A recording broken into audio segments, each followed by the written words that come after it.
Well, good evening, ladies and gentlemen. Do come in, don't be shy. Firstly, introduction. My name is Ian Balmer. I'm one of the Ellison-Cliffe trustees, and I welcome you here, those that have just joined us, on behalf of the RSM, and indeed my fellow trustees who are amassed here in the front row. Just to summarise, if there is a fire, run, go across the road. There's a bar there which stays open till 10 o'clock, so it will be a good refuge, I think. So before we get into tonight's lecture, just a few words about the Ellison-Cliffe Trust. This was a thing founded by Carice Ellison and her husband Percy Cliffe. Both were doctors and both absolute pioneers in their own right.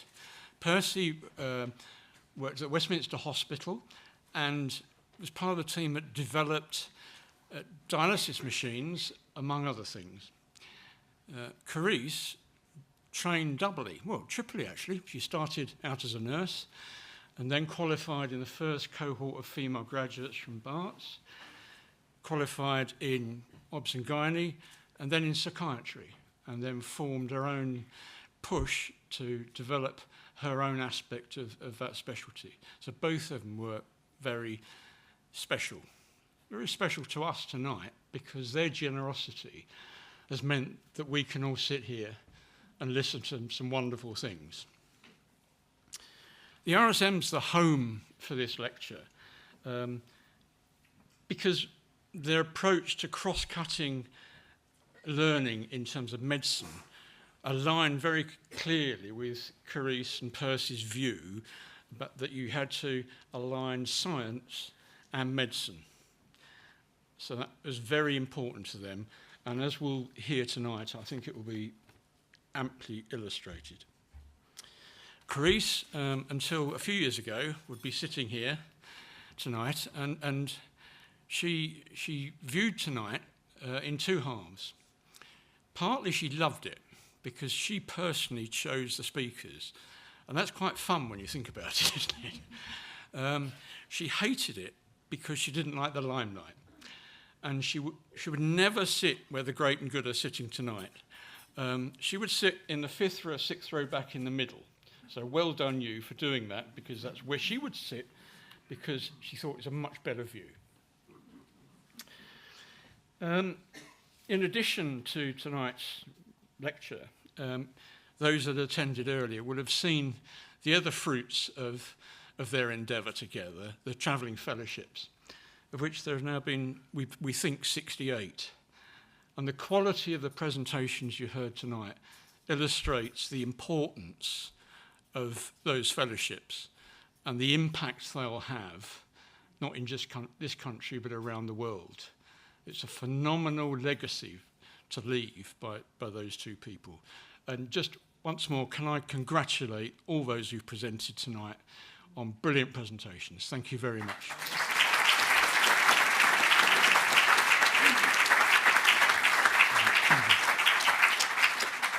We've had a series of stunning talks in this lecture series, the Ellison-Cliffe Lecture, in the past. Oh, I'm glad some people are nodding, that's good news, in the past. And tonight, I'm sure, will be no exception. Our speaker will add his name to that prestigious list. Henry Dimbleby started out as a commie chef, which puts him right up there in my estimation, frankly, and then moved into the field of food journalism. After spending quite a few years actually as a management consultant, learning how other people got it wrong, I guess, he then managed to found the extremely successful chain of restaurants called Lyon. Now, I need to add a personal thank you here. My quality of life was improved dramatically when there was a Lyon restaurant opened at King's Cross, where I used to eat late at night after leaving late from here. After this major success, Henry went on to achieve national importance in terms of the development of the school food strategy, and more recently the national food strategy. Both of these documents are seminal works, and something that I think he and the people that worked with him should be extremely proud of. It must be very frustrating not to see some of those recommendations implemented, but that doesn't in any way detract from the huge amount of important work that went into those. A period as a government advisor was, I don't know, incurred, I don't know what the best phrase is there, including a period during the COVID crisis. All these constituent parts of a career has formed someone that is uniquely qualified to both co-write a book and now talk about the whole system of food production, how it's gone wrong, but more importantly, how it can be put right. If that wasn't enough, during that period, two separate charities were formed as well to encourage people to help, especially in the field of schools. And the last lever that has been deployed, as far as I can see, not the absolute last, but the current lever that's been deployed in this campaign, is the use of finance to encourage people to move in the right direction in terms of the way food is developed in this country. So, targeted finance. In a recently published political manual for the improvement of a nation's health, catchy title, the authors, including one we're about to hear from, suggested there were 4 key components for successfully changing policy in this country. And the first one was to deploy a compelling argument, which I'm sure is about what he's about to do to us. So would you like to come and join me on stage and give you a lecture?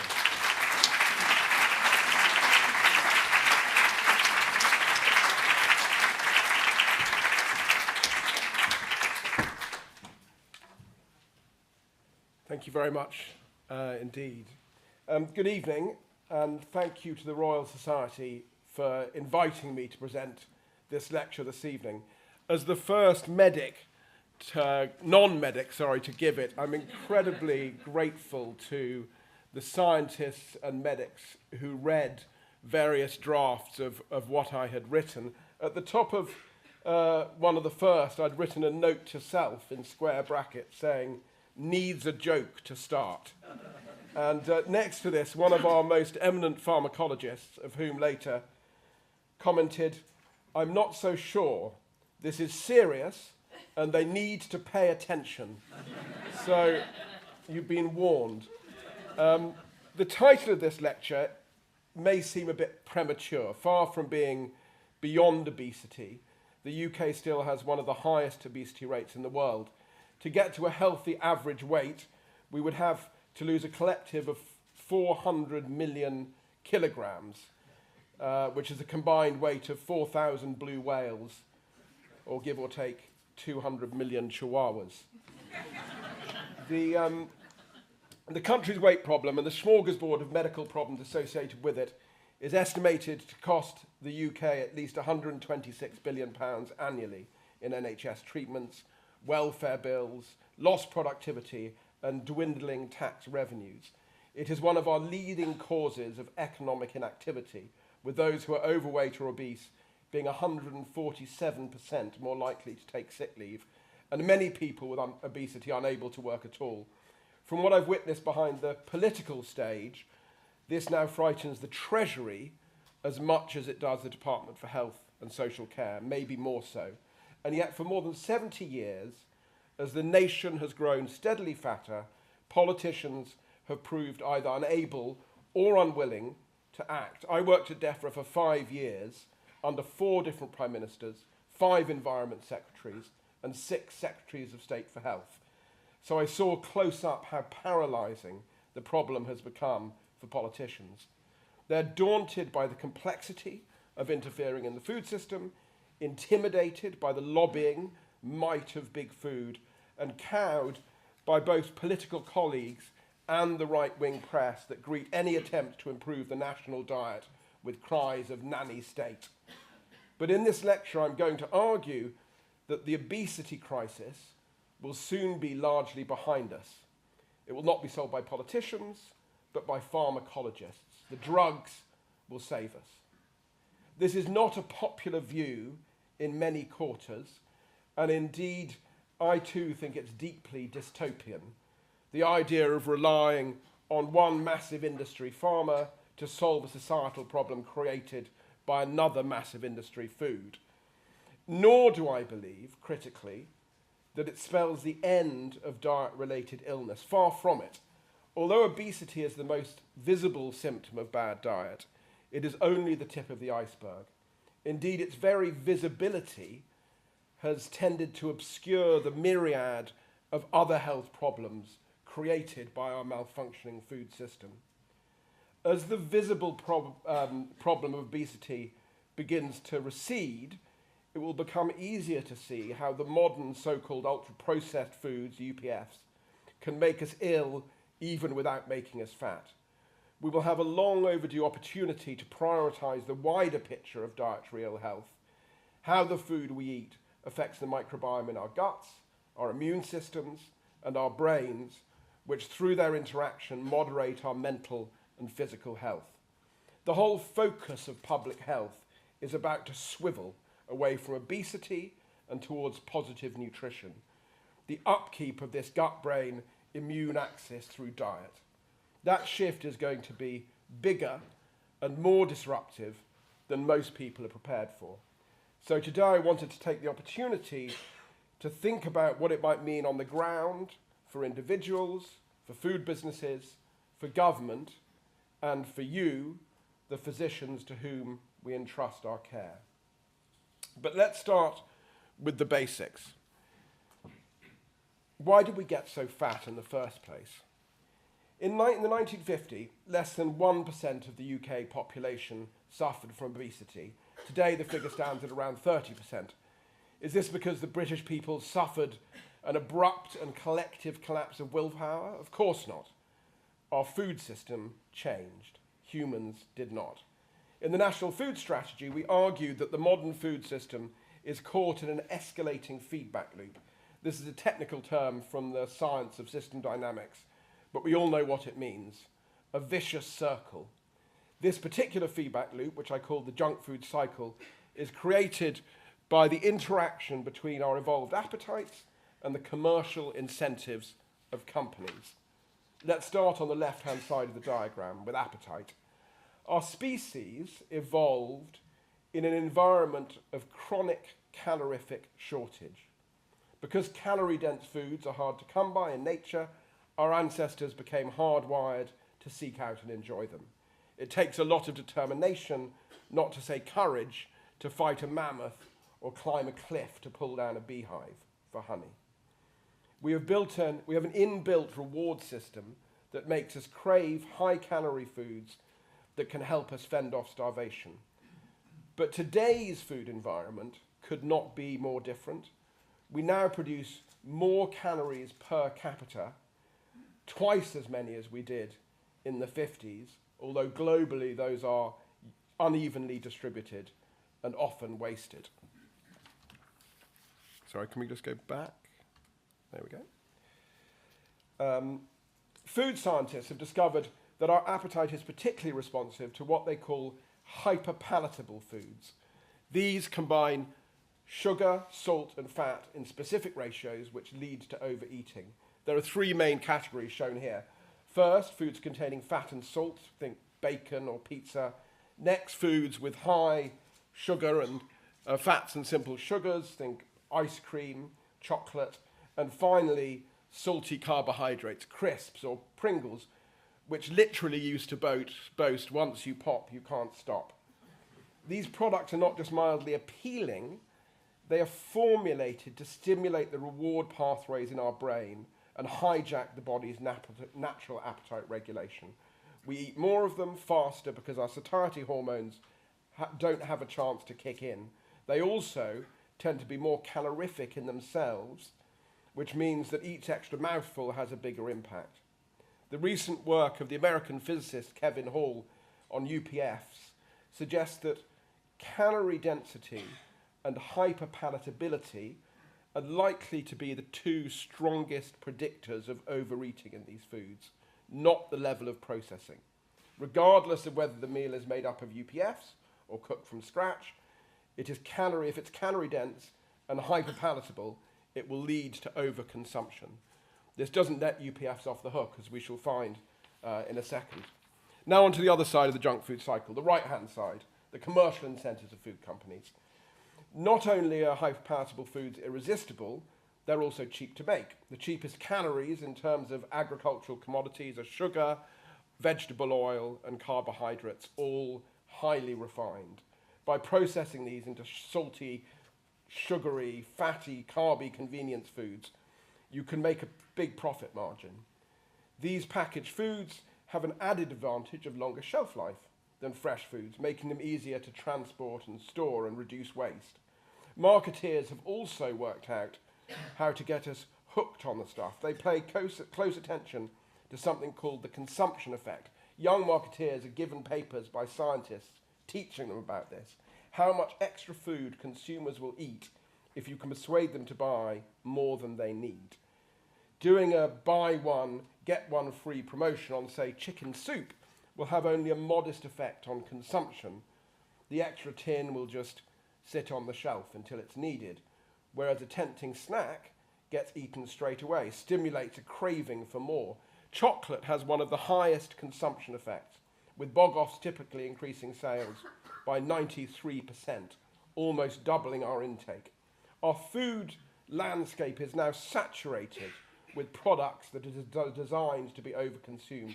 A recent study found that 62% of the food products on sale in America are classified as hyperpalatable, and the UK supermarket shelves look similar. Every hour of the day can be turned into an occasion, an opportunity for a treat. In many households, breakfast is now an ultra-processed dessert. This is what it looks like on the supermarket shelves. Huge food companies slugging it out at children's eye level. Food executives don't go into work every morning rubbing their hands together evilly and plotting how to kill our children. They're just doing their job, which is to grow their company's profits. They too are locked in the junk food cycle. If you speak to them personally, they're very, very well aware of this. We crave certain kinds of foods, which means companies prioritize developing and marketing them, which means we eat more of them, which means they make more of them. We keep getting fatter, and they keep getting richer. Critically, some countries, including Japan, France, and South Korea, have managed to resist the powerful gravitational force of industrialized food, with government legislation and programs designed to protect a healthy, diverse food culture. This shows the obesity levels in these countries compared to ours over the last 30 years. We were too slow and too timid to act. So now we have to fight our way out of a full-blown health crisis. And it looks like we're going to do that, not by changing our food environment, not for now and not at first anyway, but by undoing millions of years of human evolution and changing the way our appetite works. The new generation of appetite-suppressing drugs designed to replicate the effects of various gut hormones may prove to be the most rapidly adopted genre of pharmaceuticals ever launched onto the market. Wegovy and Ozempic both contain analogues of the hormone GLP-1. Mounjaro contains both the GLP-1 analogue and an analogue of the hormone GIP, and there are at least 400 other drugs in trial using a GLP-1 analogue, and that's before you consider those using analogues of other gut hormones such as amylin, glucagon, and PYY. 2 years ago, hardly anyone outside medical circles had ever heard of their drugs. Today, their use is rising exponentially.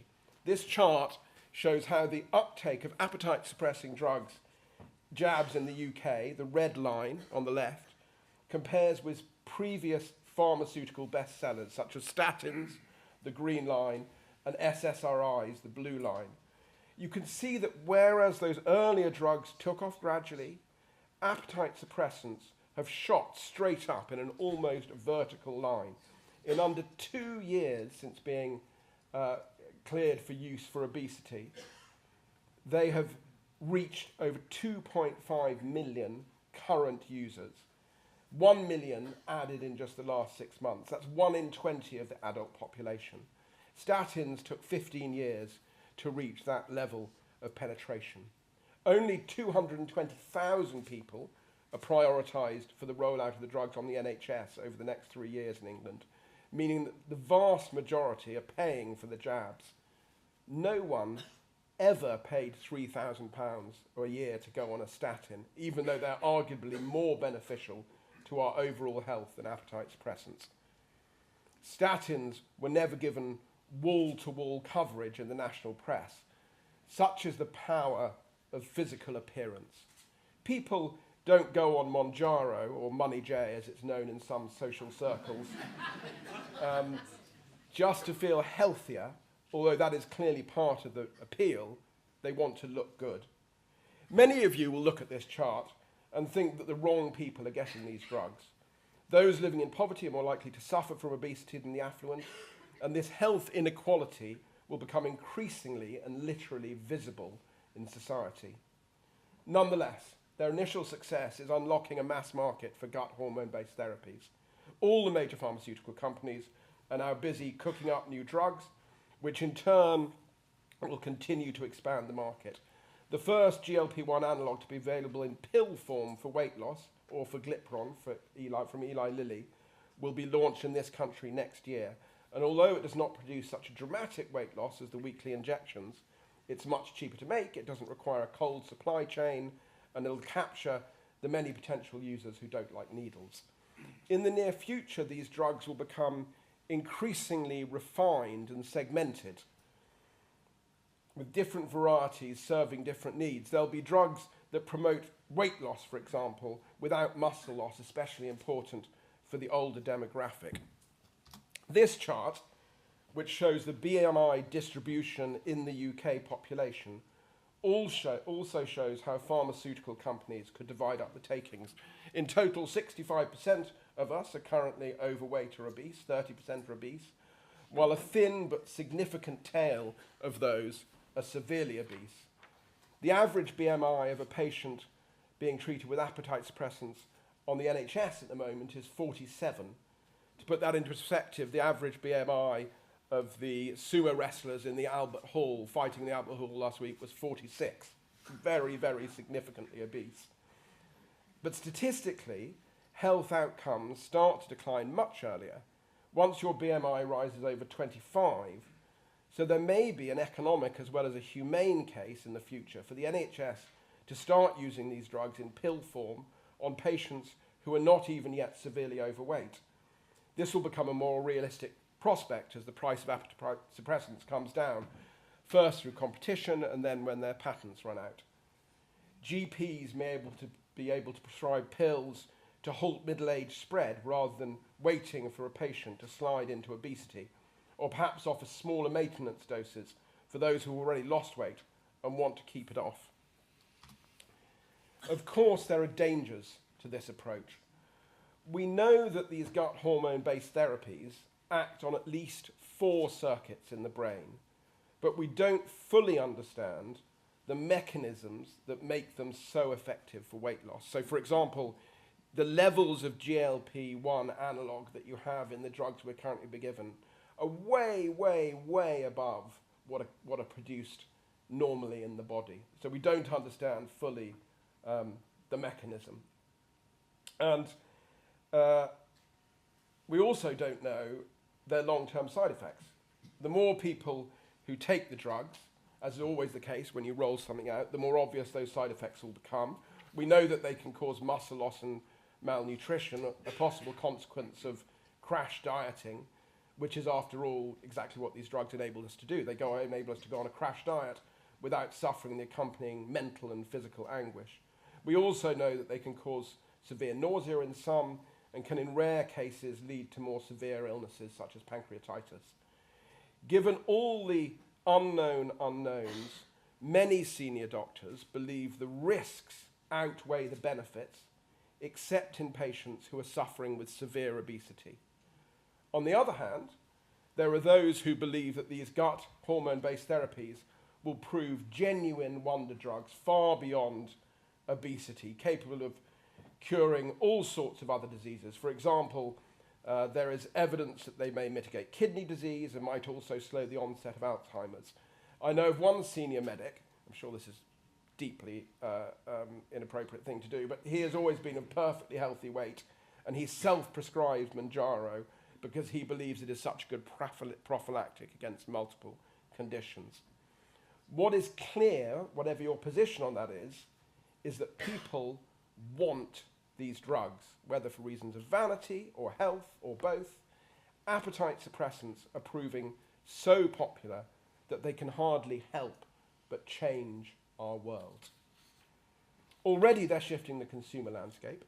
In the US, clothes companies are having to throw out pre-ordered stock because the average dress size is falling so fast. But it's the food companies that face the greatest danger.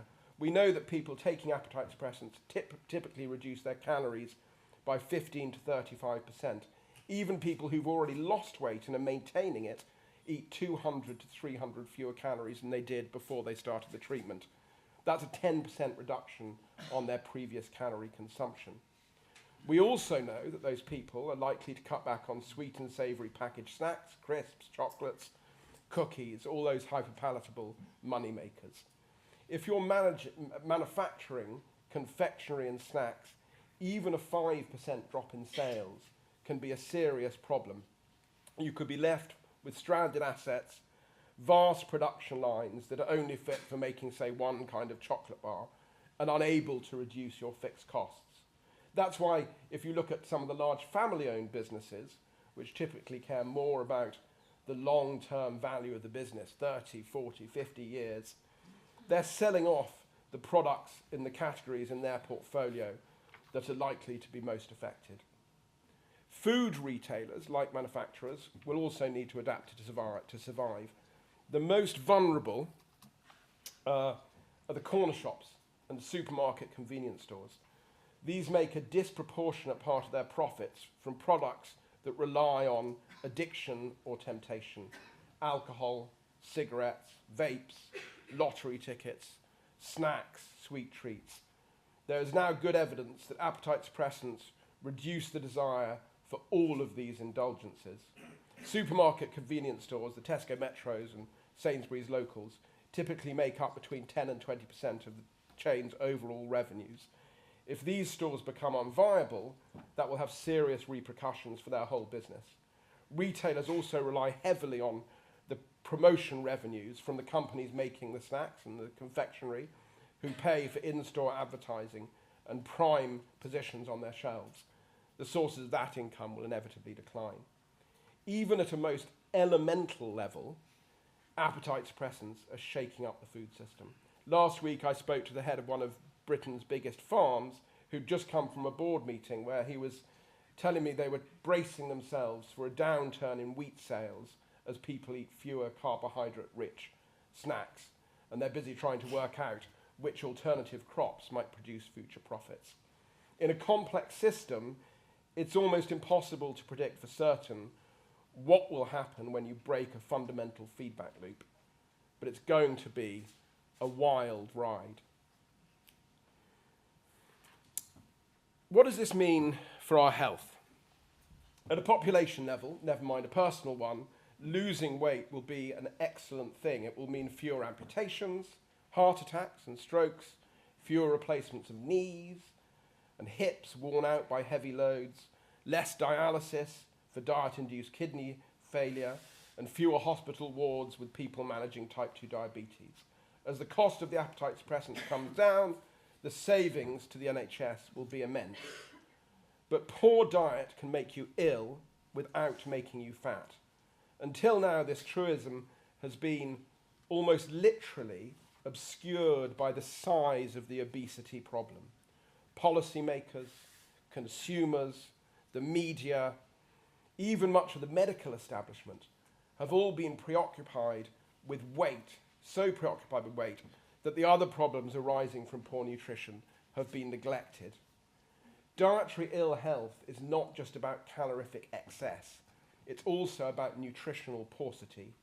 Junk food is generally low in fibre, vitamins, minerals, and many micronutrients that exist in meals cooked from fresh ingredients. A diet of ultra-processed food can thus have the remarkable effect of leaving you both obese and malnourished.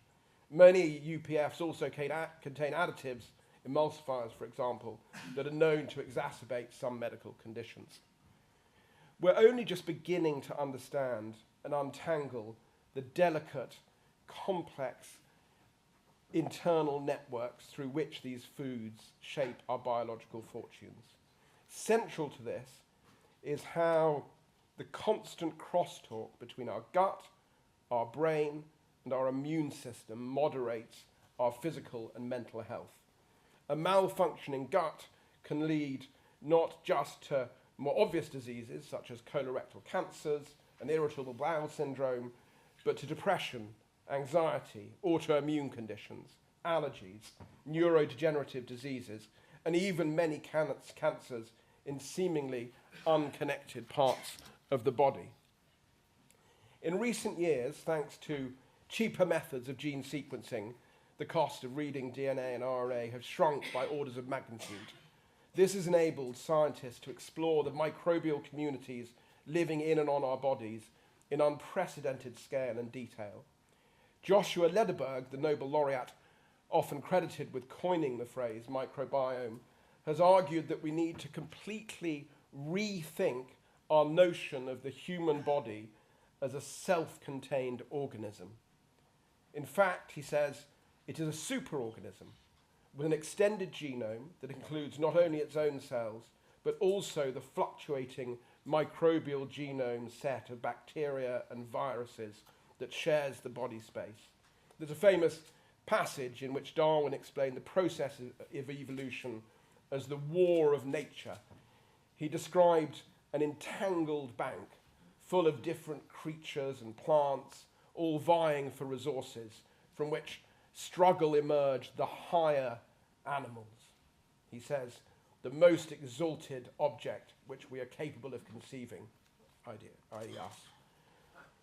But it seems increasingly clear that the humans are not the exalted object. We are, in fact, the tangled bank itself. Microbiomes exist on our skin, mouth, ears, and genitals, but the vast majority live in our gut.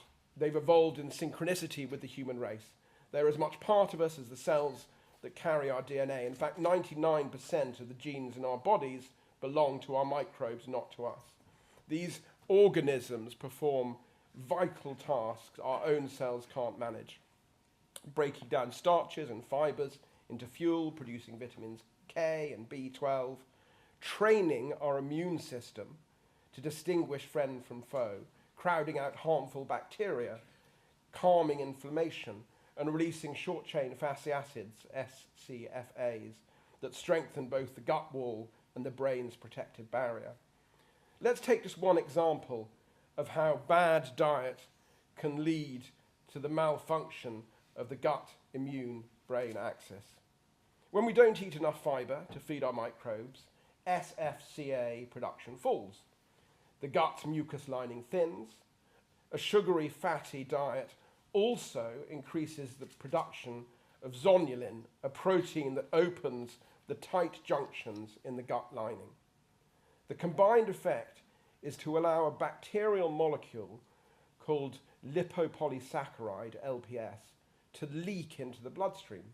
LPS comes from the outer coating of dead gram-negative bacteria, the same family that includes E. coli, salmonella, and meningitis. When the fragments enter the bloodstream, the body, mistaking them for active pathogens, believes itself to be under attack. It starts fighting against an imaginary infection while losing focus on real threats. Ongoing research suggests that this inflammatory response may be linked to many diseases, including depression, Parkinson's, and Alzheimer's.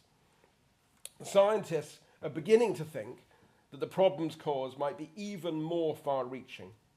A few months ago on a walk in North Devon, I got chatting to one of the most distinguished figures in global pharmaceuticals. After a lifetime developing drugs, he told me that he had come to believe that almost all disease is caused or exacerbated, all non-communicable disease is caused or exacerbated by poor diet. He gave me an example from his own specialism, which is cancer. We know that mutated cancer cells appear in our bodies all the time, but the immune system usually destroys them before they can grow. A compromised immune system, therefore, means lowered protection against cancer. Recent studies of cancer biopsies have found that the cancerous cells are often clustered inside abnormal pathogenic communities of bacteria and fungi, wherever they appear in the body. What if these communities, he argued, themselves the result of a weakened immune system, are providing cover for the cancerous cells from immune attack until they reached a critical mass? I'm going to put this lecture with all the references, by the way, online tomorrow for those of you who are interested in seeing the primary science on this.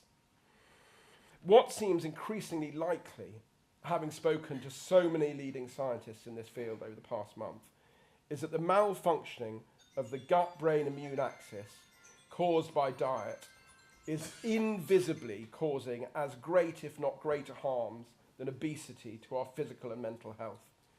In some ways, the solution to this is simple.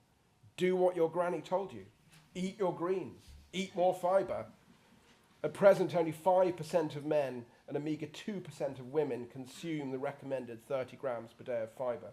This means that diets including plenty of whole grains, legumes, nuts and seeds, and add in some fermented foods such as yogurt or kimchi. But of course, telling people what they should eat doesn't easily translate into people eating what they should. If it did, we wouldn't be in this pickle in the first place. Probably the single most transformative thing the pharmacologist could do now would be to invent a pill that makes everyone go crazy for beans. That would solve climate change and dietary ill health and a stroke. But in the absence of this pill, what role do we have to play to escape this dietary catastrophe? Let's start with the scientists. As a physicist by training, I'm thrilled with the work that's going on to understand better the underlying mechanisms. The complexities of these interactions is unimaginable. The physicist Laszlo Barabasi, a pioneer of network science, argues that what we know about our food is vastly outweighed by what we don't know. He calls this the dark matter of nutrition. Many of the micronutrients that exist in common ingredients have not even been mapped yet. The United States Department of Agriculture, USDA, quantifies just 69 nutritional components in raw garlic, whereas in reality, each clove contains thousands of chemical compounds. One metabolic pathway, which has been mapped, through which garlic reduces the cancerous effect of eating red meat, one of the benefits of the Mediterranean diet, involves 6 chemicals. Only one, choline, is on the USDA database. The other 5 are part of the dark matter of food. And that is just what we put into our stomach, not the complex series of chain reactions that the food creates. At the Quadram Institute in Norfolk, Professor Daniel Figgis is trying to understand these reactions better. Figgis pioneered Rapid AIM, a machine that takes an individual person's microbiome, grows it in a tray with 96 separate compartments, and then measures which microbes are present in each compartment and how they react to different foods, prebiotics or drugs. Using this technique, he's already made discoveries that challenge our understanding of how the gut works. It turns out, for example, that inulin, one of the cheapest forms of fibre, which is added to all sorts of foods to attract tick-tock fibre maxers, can actually have harmful effects in older people. The Quadram Institute is now building a cryogenically frozen library of gut biomes, essentially frozen poo, from people of all ages, healthy and unhealthy, on which they can conduct tests. They're even working with the neighbouring John Innes Centre to see whether new breeds of gene-edited plants, critical for helping farmers adapt to climate change, might have unexpected and unwelcome effects on our biome. The UK has the assets to be a leader in this field. World-class research bases, the rich data set that's the NHS records, and the new data processing possibilities created by AI. We have in deep mind one of the global leaders. My pharmacologist friend believes that this science will provide medics more tools to prevent diet-related disease. Rather than prescribing statins or hormone-based therapies once your patients are sick, early diagnostics will be increasingly based on AI analysis of blood markers and the gut microbiome, and nutrition rather than drugs will be the prescription. But from a public health perspective, the question is no longer how can we help people eat less, it is how can we help people eat better. To some extent, this might happen naturally. As an entrepreneur and investor, I can see the potential for a new kind of feedback loop developing, a virtuous circle this time. We know that people on the appetite-suppressing drugs tend to choose healthier foods. It's not clear why. Whatever the exact mechanism, consumption of calorie-dense, hyperpalatable foods declines, and this creates a weakness in the junk food cycle. The commercial incentives begin to change. The old money-making products no longer bring in such huge returns. Research and development pivots towards foods that suit the palate and priorities of people on appetite suppressants. Taste and convenience will still be crucial, but also nutrition. Suddenly, attributes like freshness, quality, and health benefits become more desirable than hyperpalatability. This is amplified by social media. The market responds, scaling up innovation in delicious, fibre-rich foods containing a wide variety of micronutrients. The competition will be no less bloody. There'll be winners and losers. Some incumbents will manage a shift in strategy, adjust their branding. They'll still need to lead on taste. A lot of them think they just need to stick health and fibre on products, and that will solve it. That's not going to solve it. And they'll need to build the capabilities, data and culture to win in this new world. They'll find ways of making money from growing the positive in a world where overall volumes are in decline. There will likely be large shifts in the share between existing players, and some will be wiped out by new entrants entirely. Darwin's war of nature in its commercial form.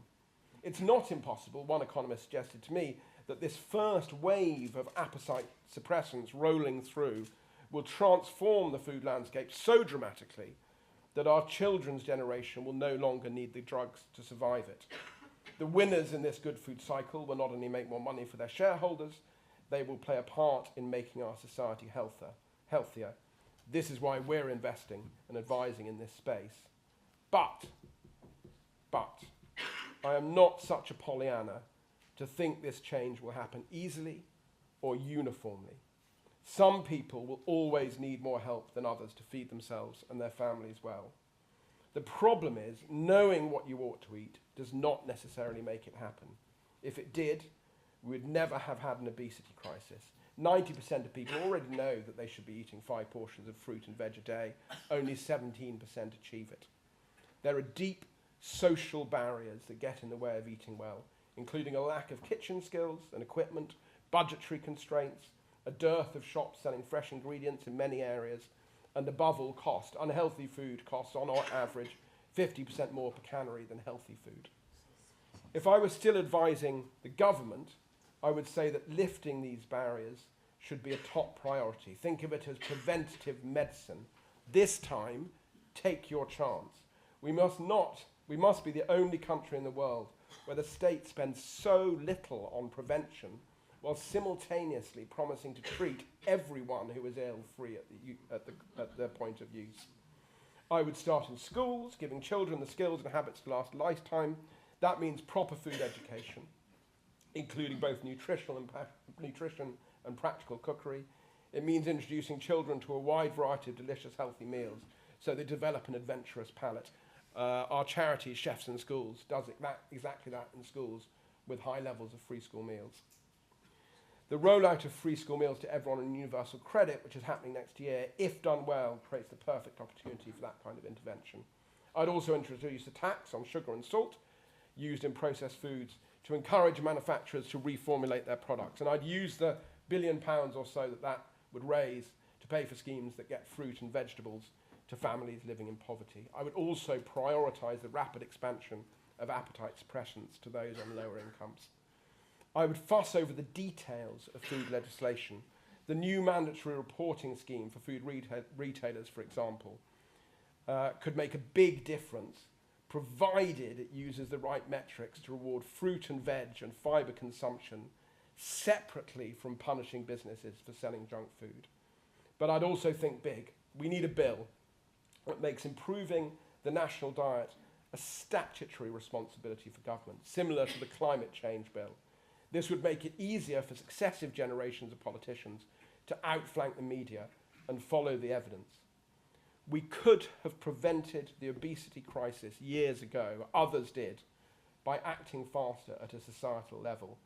Instead, we are having to inject our way out of it. Let's not make that mistake again. Societal norms can change. They can be changed deliberately, from the top down as well as the bottom up. When I give talks in schools, I like to scandalise the pupils by telling them of all the places you used to be able to smoke when I was young. Buses, trains, even the tube.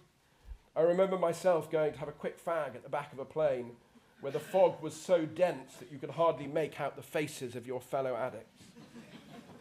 Until recently, it seemed impossible to imagine a world beyond obesity. Now we need to look further still, to a world in which everyone has the means, the knowledge, and the opportunity to eat the food that will make them well. Thank you.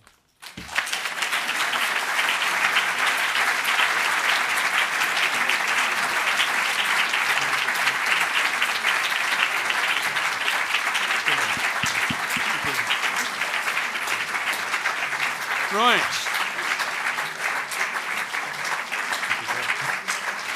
Ladies and gentlemen, it's your chance. I think my task is going to be really difficult tonight to stop you asking questions. So, hands up to right at the back was the first one. Keep your hand up. That's it. Wave it around a bit and someone will come to you. Hi, good evening. Thank you very much, Mr. Dimbleby. My name is Nadia Isaac. I'm a person living with obesity and a vocal patient advocate for people living with obesity.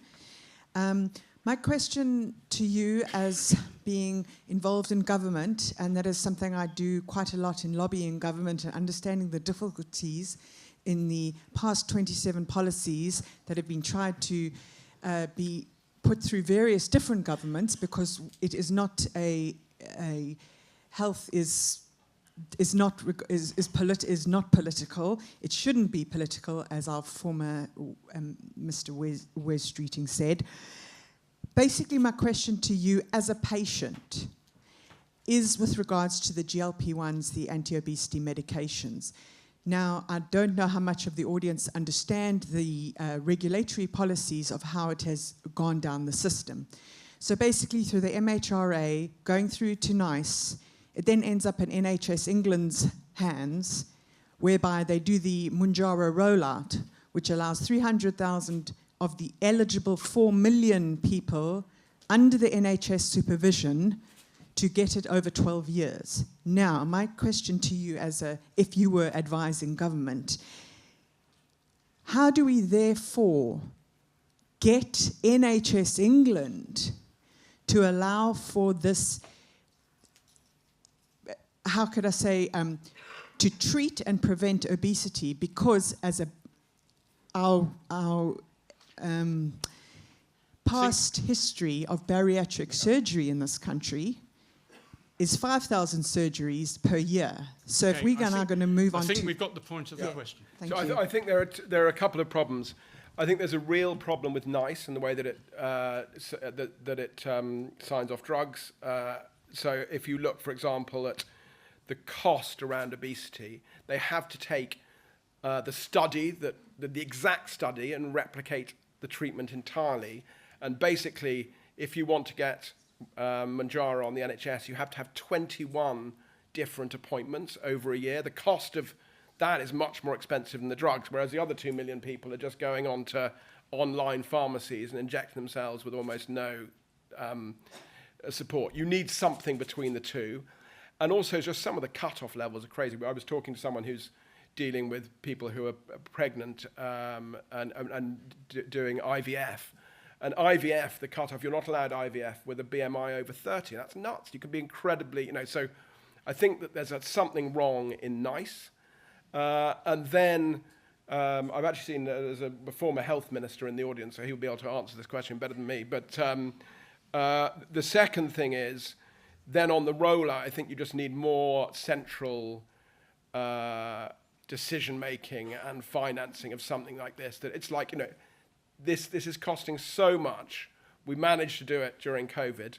More people die from just overweight, not any of those other diseases, every year than died in the biggest year from COVID. And yet our response is just pathetic. So I think there are, I'm not, the wiring of NICE and the NHS, I'd refer you to the former health minister, but those are the two problems that I think are probably the biggest that I see. Lady here with a hand up, thank you. Hi there, my name's Jo Bass-Thornton. I'm a specialist public health nurse in South London.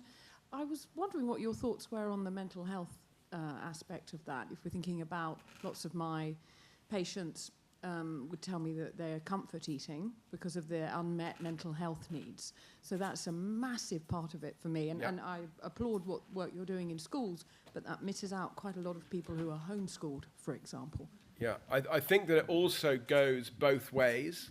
So there are obviously people who use food as a way of dealing with anxiety or stress, but I think there's very clear evidence that it goes the other way as well. I was talking to John Cryan yesterday, who leads a 300-strong team in Cork University, and his speciality is the link between the gut and the mind, and the four, the various ways in which gut interacts with mind. And he's doing some extraordinary. They do very, very basic, very theoretical mechanism work, but he's also doing work in children with ADHD and autism, feeding them ferments and getting really good results. So, and I was joking to him that in my family there are certain foods that when I eat, like if I eat too much like processed white bread, I immediately get depressed and have to lie on the floor. And my children call this PCD, post-consumption depression. And he was like, no, that's a thing. That is how quick your gut talks to your brain. So again, we go to the pill, we go to the SSRI. We're not dealing with just a much, much cheaper way of dealing with it. Gentleman standing next to you, that's it. Hi, I'm Hugh Addison and I'm a medical engineer from Bristol. You mentioned about what other countries are potentially doing better than the UK in terms of prevention. What are those elements and what could be relatively easily adopted beyond education, as you mentioned? Well, so there are differences by country. Let me take Japan, because I lived there for a bit, and I also ended up in a Japanese hospital while on holiday once, which was the most pleasurable 3 days of holiday I've ever had. Absolutely delicious food delivered, breakfast, lunch, and dinner. So Japan have dealt with it at a systemic level, and and I think a lot of people joke about it, but I think you could replicate this. So in schools, they all eat in the classroom together, they serve it out, you have a nutritionist, they talk during lunch about nutrition and cooking, so it starts right at that level. And this is one of the things, and then they've been quite careful on planning to keep out a lot of fast food. They've been quite careful on protecting their kind of national diet really consciously in different ways.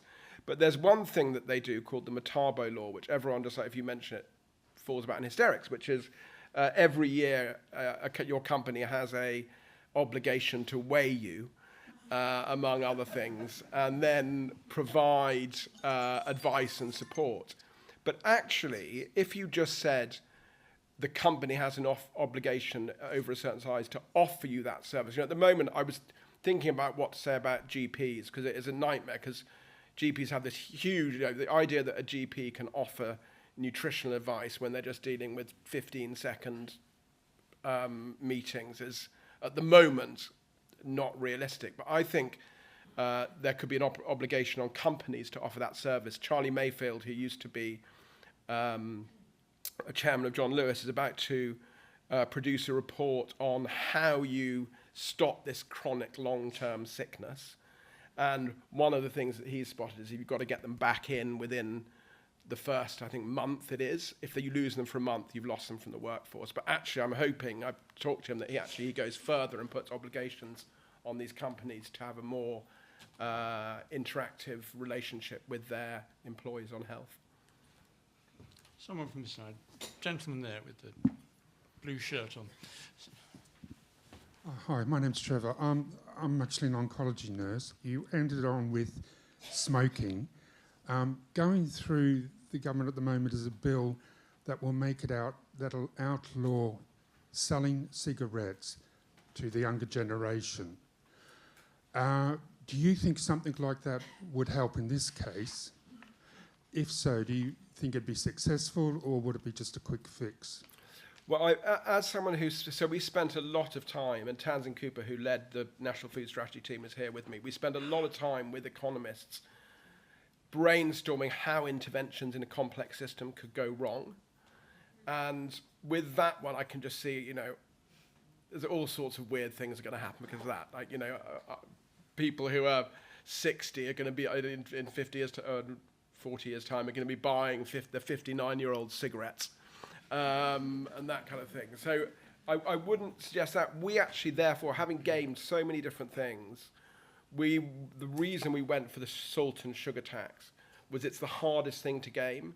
So you have to try and break that commercial. So advertising, salt and sugar tax, try and break that commercial incentive in the most fundamental way. One of the things they did, for example, is you can't put junk food on aisle ends in supermarkets, and if you know this, what you will have noticed in supermarkets, you'll probably see this next time you go to one, there's two things.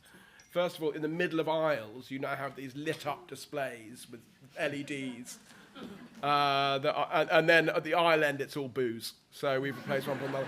So, you have to think really carefully. Any intervention that you put in, people will try to get round, and that's why that for smoking one, I think, is going to be quite interesting where that might go. Lady down here. My name's Avi Fetzer. I'm a sustainability consultant and author. What role does hospitality and food service play in this shift, in the beyond obesity shift, and in driving people's adoption of these healthier diets and supporting them into the future? Well, it's really difficult. So I think you have to separate that into restaurants that you eat at occasionally and restaurants that you eat at a lot. So Leon, for example, people might be using us 3 or 4 times a week. I don't think there's very much that if you go to a restaurant as a special treat once every... They could change food culture. They can make us eat the beautiful fish that we produce from our seas rather than cod from Iceland. But I think it's quite hard for them to do anything about health. They are, by the way, all because all of their customers are on appetite suppressants now. They're all introducing mini cocktails and mini puddings, and they're dealing with it commercially. The biggest issue, I think, is which has significantly exacerbated the problem, is Just Eat and Deliveroo, because a portion that would be a normal portion looks mean. A friend of mine used to be the chair of Deliveroo, and they said that they could trial different overlays to different companies. To different customers, and when they put the health overlay on, overnight those customers ordered 10% less. They lost money. So I am kind of skeptical about the ability for individual companies, without the help of drugs or the government or other things, to escape, unless they're focusing on a very specific segment. I'm not sure there is much they can do on their own. But I mean, I may be too defeatist about that. Gentleman there. Thank you. Hi, Ali Cargill. I'm a Norfolk farmer, not in farmer. Where do you see the landscape of British agriculture changing after introduction of all of these drugs, and how do you think it will inform government policy on climate change and the ability of a lot of land to be able to be put aside and moved into more ecological and environmental benefits? So I actually don't agree that. This farmer happened to be producing pretty high-yielding wheat, 13, 14 tonnes per hectare, and for commodity wheat. But I don't. If you look at Britain, I don't believe that the drugs will have that big an effect. I actually think this is a separate discussion, but we wait and see what happens with the next round of ELMS money. Hopefully, it will do two things. It will focus that 20% of our land produces 3% of our calories, and so and the schemes are not nearly. A lot of the upland farms are not generous enough at the moment to make those farms viable. The only thing they can really do is just put more sheep out, and so hopefully there'll be a bit more focus on that, and then with much more clarity and visibility 5-10 years on SFI and the schemes for farmers in the lowlands. But I'm not sure. I don't think the drugs are going to have that much effect on the farming. I was very disappointed to see that they teased reversing on the inheritance tax and then said they weren't going to, which was an absolute disaster. That's a question for a different time. Lady in the pink, yep. Hang on. Kim Sanders-Fisher, Mid-Ocean Concept and Design Innovation. One of the things that I've been working on, which I call Eat at Treat, is basically to target malnutrition in the elderly. But the idea of it is kind of the reverse of putting sugar taxes and things. It's to be part of the program and to have that logo on your packaging or on your restaurant door. You have to meet certain criteria. And those criteria are sort of directed towards this elderly population, so low in talk, low in sugar, a more modest portion. But I can see them, what I'd like to see is them knocking the kids' menu off out of the place and having other effects, like other people taking up the Eat at Treat menu. Do you think that that's a viable way forward? Absolutely. So I think there is, and part of the, looking at South Korea and Japan and the others, Denmark is another. So the power, we do not have the political courage to do these things. Denmark completely changed the fibre consumption in its population by launching a whole grain partnership whereby the supermarkets and the producers agreed that they would try and make whole grain the default rather than refined grains. And they did that quite cleverly. They lent on traditional rye breads, etc., etc. But it completely transformed Danish fibre consumption. And I think there is definitely a kind of eat for life. There is we spend so much energy on just suppressing junk food. The targets in the National Food Strategy were we need a 50% increase in fibre, a 30% increase in fruit and veg, and a 25% decrease in fatty, sugary foods. And yet all of the energy goes on the decrease. I would love to see a government. Churchill said the greatest asset that we have as a nation is the health of our population. Free school meals were introduced because in the Boer War we were sending out privates and they were they couldn't fight because they were so malnourished. So I really think there is a possibility to create a national sense of pride in that, and we are just politicians are not brave enough to do it and have not been brave enough to do it. Second row down here, please.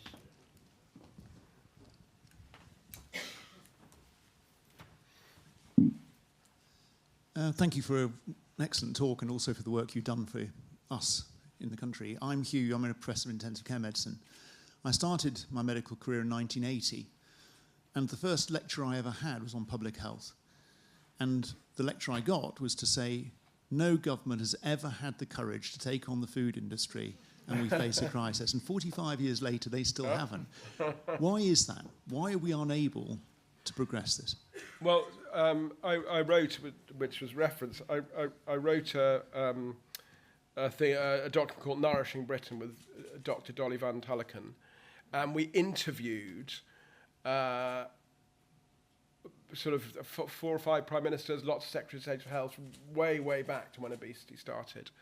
And they said the problem, there were kind of few problems.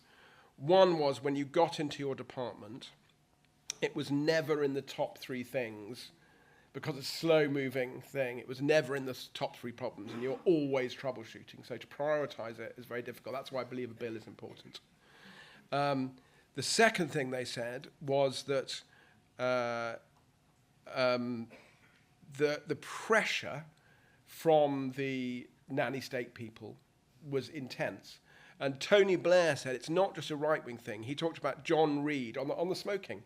John Reid, who many of you remember, said to Tony Blair, if we ban smoking in pubs, we're going to lose the Northern vote forever. We can't deny the working man his privilege, his joy. It's just something incredibly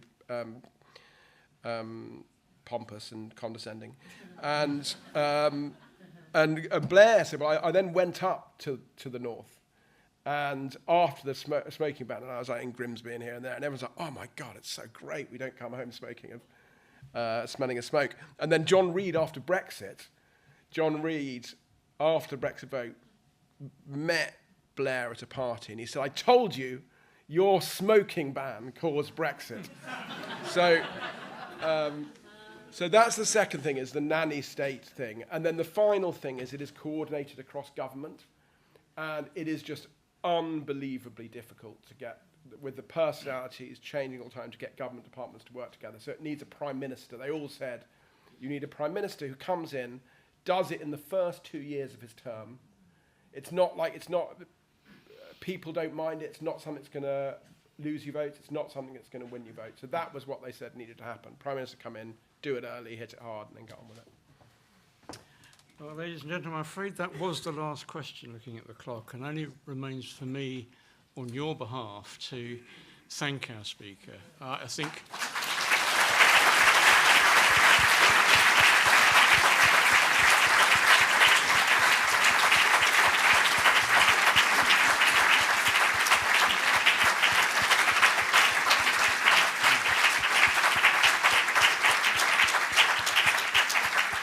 I think that's the closest thing to a standing ovation this room's ever. I think we've heard an absolutely horrific story, but at the end of it, a recipe for putting it right. And that's a slightly uplifting part of today, I think.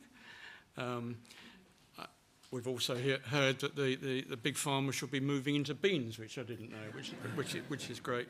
And we've heard a tour de force in terms of how to deliver that argument that I talked about earlier.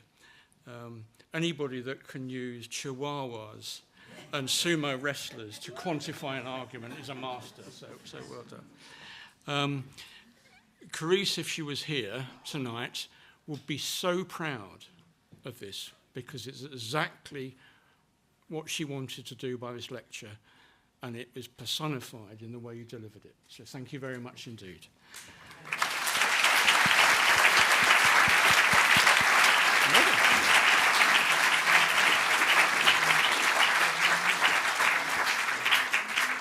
And just to prove we enjoyed it, there's a medal there, especially for you.